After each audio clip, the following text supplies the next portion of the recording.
Turn that junk off.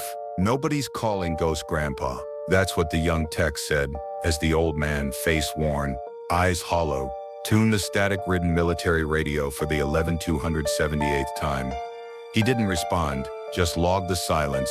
Same time, same channel, for 30 years, until today. The room crackled, a voice, weak, broken, cut through Echo 7. Standing by, the old man dropped his pen and whispered through shaking lips.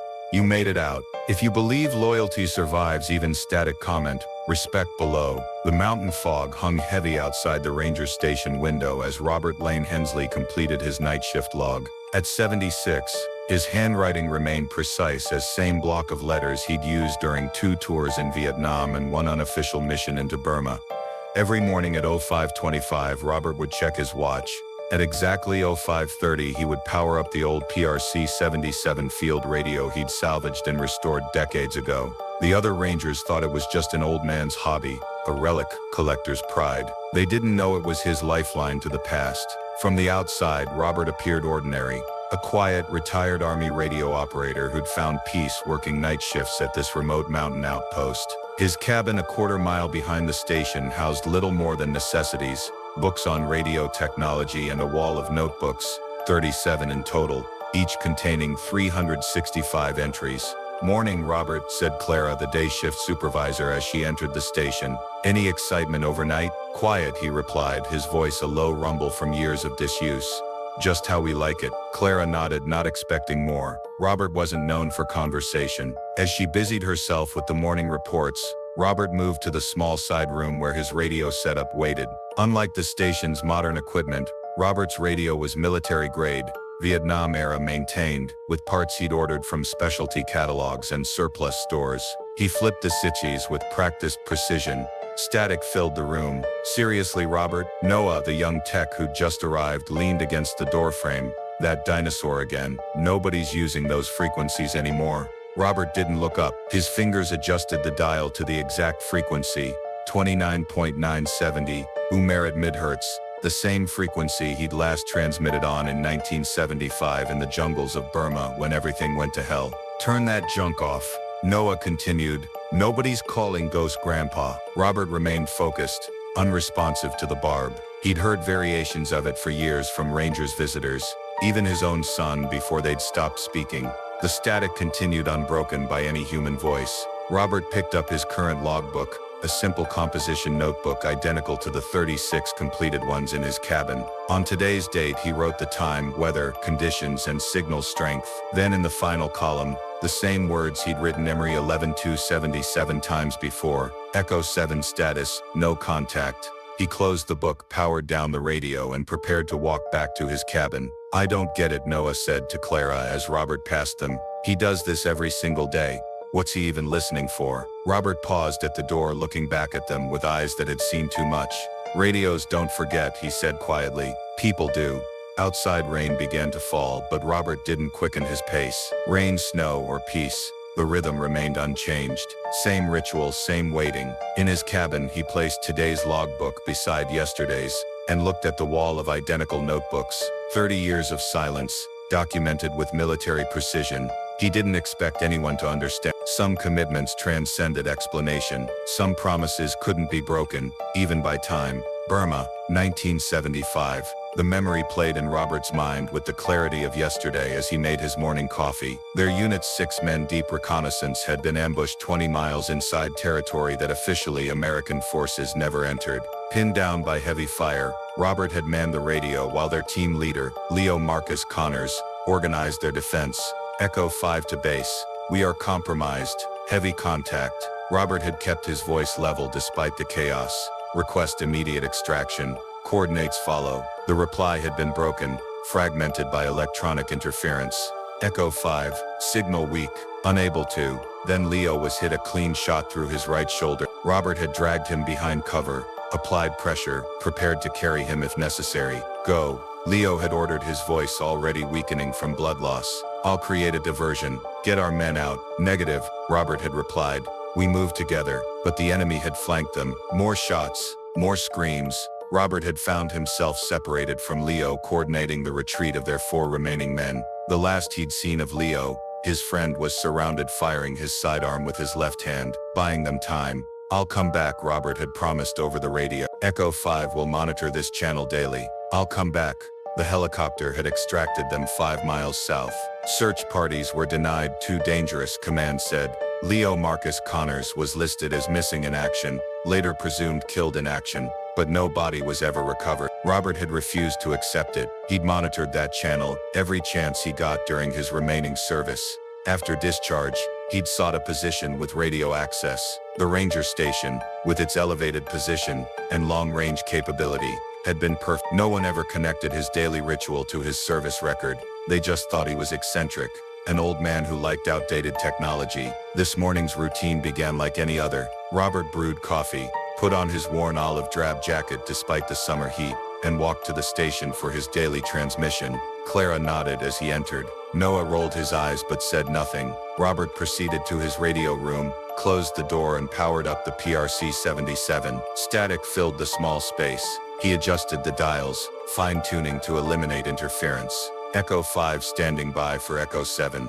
He transmitted the same words he'd spoken 11,077 times before. Robert standing by for Leo. He released the transmit button. Static answered him as always, until it didn't. Through the white noise, broken and faint but unmistakably human, came 3 words: Echo 7, standing by. Robert dropped his pen. The room seemed to tilt around him. "This is Echo 5, he whispered, gripping the microphone with trembling fingers. "Identify." The static swallowed time, then Ray alive, Leo's hiding.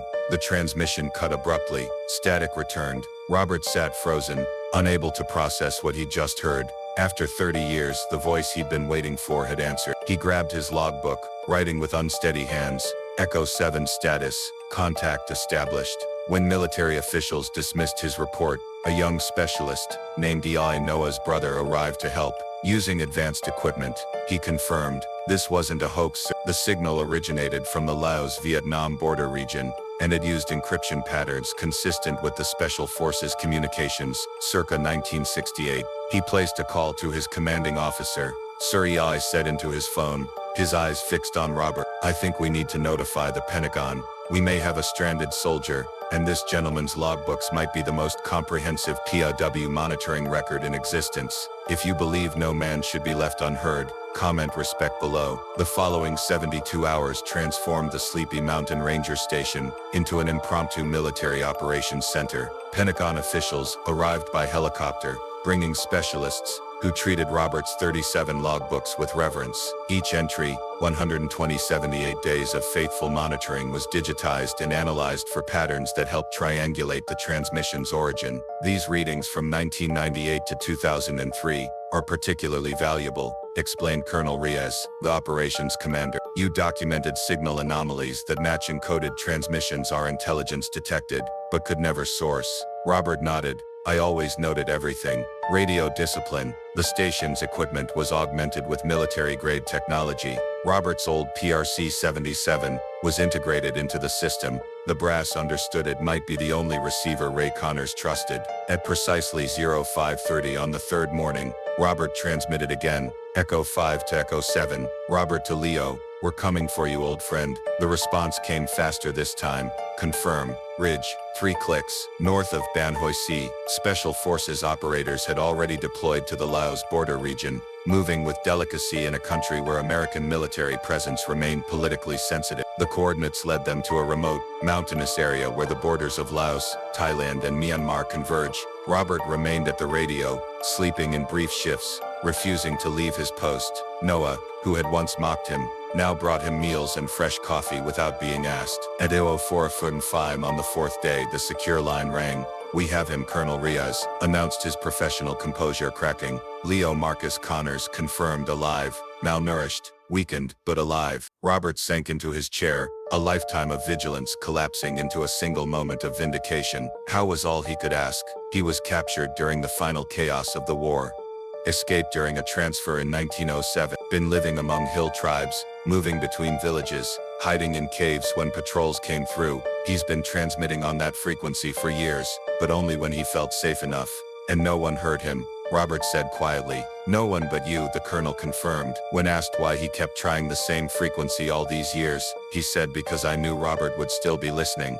The story broke internationally after Ray had been stabilized at a military hospital in Thailand land. Headlines ranged from sensational ghost soldier returns after 30 years in jungle to respectful veteran hears long-lost comrade after 3 decades of silence. The army arranged a quiet ceremony at Arlington. No press was permitted. Only military personnel officials and Robert Ray Connors, now 78, arrived in a wheelchair, his once powerful frame reduced to sinew and bone. When he saw Robert, he attempted to stand. Robert shook his head and instead knelt beside the wheelchair, taking his friend's weathered hand. You waited, Ray said, his voice raspy from decades of minimal use. You survived, Robert replied. The army offered Robert a Distinguished Service Medal. He declined. I already got what I came for, he told the general. The story refused to die. Veterans groups shared it with a hashtag that trended for weeks. Never stopped listening. Military communication schools incorporated what became known as the Hensley Protocol into their training, the principle that sometimes against all probability, silence contains vital messages. A bill was proposed in Congress mandating long-term monitoring of frequencies associated with unresolved POWMI cases. Politicians from both parties supported it, unanimously naming it the Hensley Protocol. In veteran communities, the impact was profound. Men and women who had served together decades earlier reconnected, refusing to let silence or time separate them any longer. He waited, they told each other, and he was right. Radios aren't old, became a saying. We just stopped listening. Robert and Ray don't give speeches. They don't write books or appear on talk shows despite lucrative offers. They decline documentary filmmakers and journalists, who still months later, seek the emotional details of their extraordinary reunion. Instead, they live quietly in the same small town near the mountain, where Robert maintained his vigil. Ray moved into a modest house the veterans community helped purchase just 3 blocks from Robert's cabin. Every Thursday morning, they meet at Nora's place, 2 old soldiers at a corner booth, Robert with black coffee, Ray with tea and honey for his damaged throat. Sometimes they talk reminiscing about comrades long gone. More often, they sit in comfortable silence, the kind only possible between men who understand that some experiences transcend words. Does it bother you, Ray asked once, that they want to make us into heroes? Robert shook his head. They need the story, not us. Ray nodded. I survived because hill tribes took pity on a wounded foreigner. You listened because, well, why did you listen so long, Robert? Robert considered the question, one he had been asked countless times since Ray's return. His answer was always the same, because I said I would. The military declassified portions of Robert's logbook's 37 volumes of daily entries spanning from June 1975 to August 2023. They now reside in the National Veterans Archive in Washington, D.C., protected behind glass but open for visitors to view. On the first page of the first volume, the archivist added Robert's handwritten note, if you ever think you're talking to no one, someone's still listening. The rangers at the mountain station where Robert worked installed a small bronze plaque in the radio room. This room once heard nothing until a man refused to stop listening. Robert still works night shifts occasionally, though he's technically well past retirement age. The younger rangers no longer mock his dedication to outdated equipment. Instead, they ask questions, listen attentively to his sparse but precise instructions. Radio operation. Noah, once his most vocal critic, has become something of a protege, learning the intricacies of signal processing from a man whose technological education came 5 decades earlier. At Fort Hillstone, Georgia, where military communications specialists train new recruits, are shown digital copies of Robert's final logbook. The densely written pages, with their meticulous entries, serve as a tangible reminder of their first lesson, which is no longer about encryption or radio technology. It begins with a simple question: what's worth waiting 30 years to hear? The answers vary with each class, but the message remains constant. Some commitments transcend logic, some loyalty defies time. Ray's health improves gradually. He may never fully recover from 30 years of privation, but his eyes grow brighter each month. He starts a small garden, learns to use a computer, calls Robert sometimes just to hear his voice over technology that once separated them by impossible distance. And Robert, he still rises at 0525 each morning, still checks his equipment with practiced precision. But now, when he transmits, someone always answers.